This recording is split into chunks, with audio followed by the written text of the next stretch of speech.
Oke, kembali lagi bersama Masur.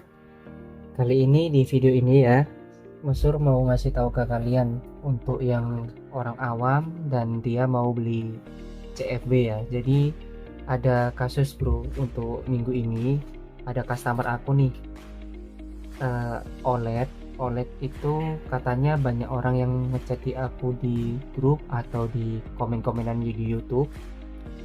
Itu OLED-nya nggak boleh dimatikan katanya. Terus OLED itu susah untuk update-nya. Sebenarnya untuk konsol CFB itu semua perlakuannya sama. Cuman ada satu kasus nih.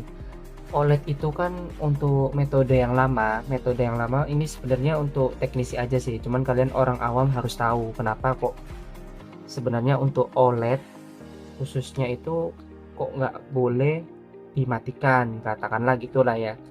Jadi ini edukasi untuk kalian, untuk yang mau punya OLED kalian harus tonton ini dulu bro, biar misalnya untuk clean ke depannya, biar untuk penjual sama yang akan beli, sellernya buyernya itu biar istilahnya nggak ketipu ya, nggak ketipu ya, bukan nggak ketipu ya, maksudnya kita kan juga nggak tahu ya konsolnya kayak gimana ya.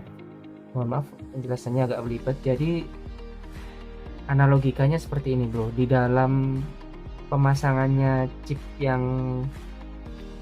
ini untuk OLED itu kan kita harus masukin ini nih, fleksibel ini mungkin kalau misalnya bisa diperjelas di kamera di sini, bentar ya, nggak seberapa kelihatan, ya. Nah, oke, nanti akan aku zoom. Di sini ada tulisannya DAT0, jadi DAT 0 ini. Jadi kasusnya OLED kebanyakan untuk awal tahun ini dari tanggal 1 sampai tanggal sekarang ini sudah ada 3 orang yang memakan korban kena DAT0. Jadi DAT0 itu apa Masur?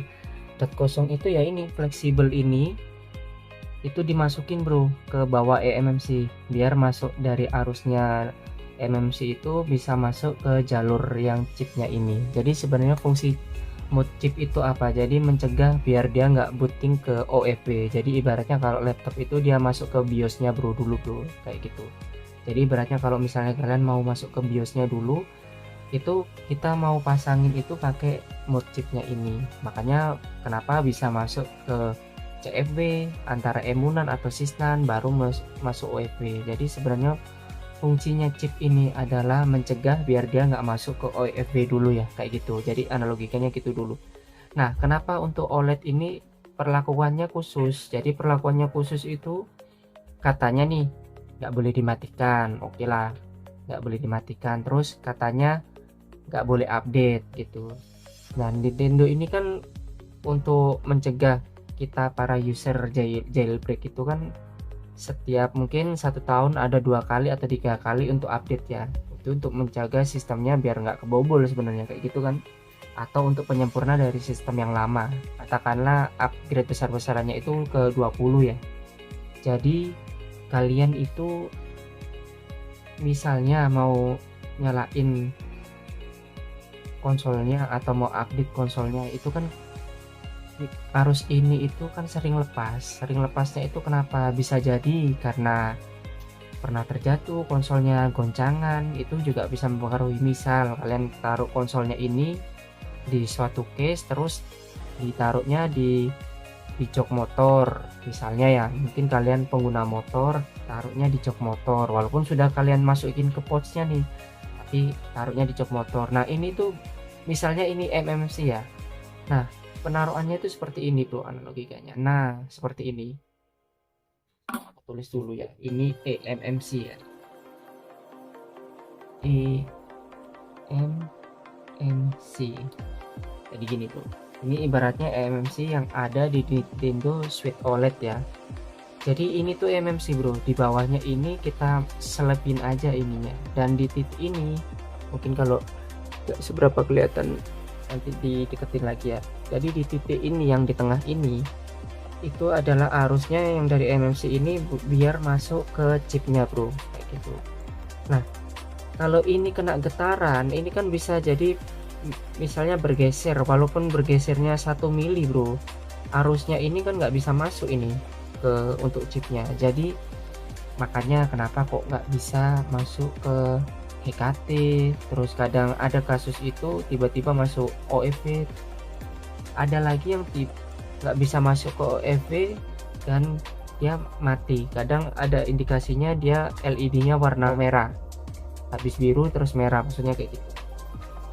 Dan itu ya makanya untuk metode yang terbaru harganya sedikit lebih mahal, berbeda dengan yang lain, yang metode yang lama. Metode yang baru itu kamikaze bro. Untuk para teknisi yang belum pro itu harus dibor motherboardnya, dan itu riskan untuk kita para teknisi. Dan untuk usernya, sebenarnya usernya kan nggak mau tahu ya, cuman kita share aja edukasi ya. Kalau misalnya untuk .0 ini sebenarnya adalah permasalahan di setiap konsol OLED ini ya. Jadi pastikan aja untuk OLED apa unsur yang harus diperhatikan ya. Pasti semua fungsi all buttonnya ini normal, satu. Terus pastikan kalau misalnya pas kalian COD, kalian pastikan coba matikan konsolnya dulu. Nah kalau misalnya kalian matikan, ini analogikanya kalian anggapnya seperti konsol aku ini OLED ya, padahal ini V2. Kalian anggaplah ini OLED. Coba kita matikan dulu konsolnya. Salah bro. Sebentar ya. Mungkin ini videonya penjelasannya agak belibet, tapi semoga kalian paham. Untuk membeli CFB apalagi khususnya OLED, kalian harus make sure bener-bener biar nggak kejadian kayak customerku yang minggu ini nggak bisa diperbaikin konsolnya. Jadi anggaplah ini OLED, kita mau nyalakan ya, ini kan kondisinya sudah mati ya. Nah kita nyalakan kayak gini. Harusnya untuk konsol yang biasa, misalnya yang OLED yang nggak ada masalah, dia harusnya masuk ke HKT ya. Ini kan namanya HKT nih, HKT versi 622.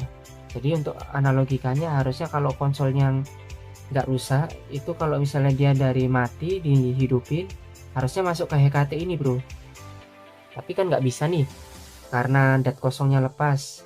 Kadang ada sebagian cara yang ininya, ini sebagian sebelah sininya OLED sedikit ditekan, jadi biar dia masuk ke MMC nya tadi, dapat arus biar bisa masuk ke chipnya ya, kayak gitu. Dan sebenarnya ya ini metode yang agak itu dulu sih, maksudnya metode yang penanganannya ringan dulu. Tanpa bongkar konsolnya, kita hanya tekan yang di bagian atas SD card. Jadi di sini kan ada cartridge-nya nih, jadi di tengah-tengah sini yang harus kita tekan. Jadi tekannya gimana? Tekannya misalnya ini, bentar harus mati dulu nih, kita tekan ini. Jadi tekannya gimana? Kalau masuk biasanya ini ya, dicepit kayak gini, ditekan kayak gini.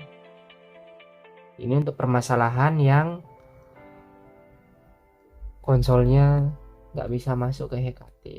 Jadi make sure aja kalau misalnya yang user lama pernah bilang, ini nggak pernah tak matiin mas konsolnya, ini nggak pernah mas, nggak pernah aku matiin mas konsolnya, jangan diupdate ya mas, kayak gitu. Sebenarnya nggak apa-apa bro, dimatiin nggak apa-apa, diupdate nggak apa-apa. Sebenarnya perlakuannya sama seperti V2.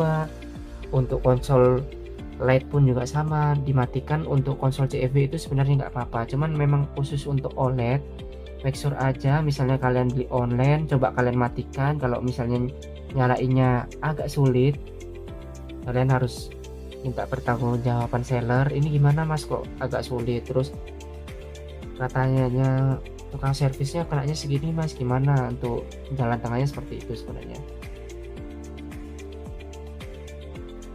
Waduh kok mati, bentar ya bro ya.